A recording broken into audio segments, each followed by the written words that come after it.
হচ্ছে বাগান দিয়ে যাচ্ছি, এই ধূমকেতুর বাগান,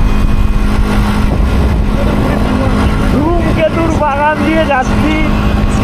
তো চলো এখন ধূমকেতুর কাছাকাছি চলে এসেছি। কেমন লাগছে বলো তোমরা, কমেন্ট বক্সে জানাও।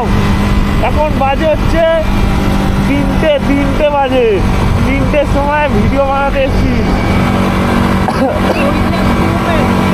ঐতিহাসিক মানে কেউ বানিয়েছে কিনা জানি না, কিন্তু আমি বানালাম। তোমরা দেখো, ভিডিওটা যদি ভালো লাগে তাহলে এই লাইক কমেন্ট শেয়ার করো। আর এই ডান দিকটা দিয়ে ঢুকতে পারছি না, কারণ এই ডান দিকটা নামা যায় না। ঘুরে ওই ডান দিকটা নিতে হবে। ততক্ষণ তোমরা লাইটিংটা দেখো। আর লাইটিংটা কিন্তু এইটুখানি নয়, পুরো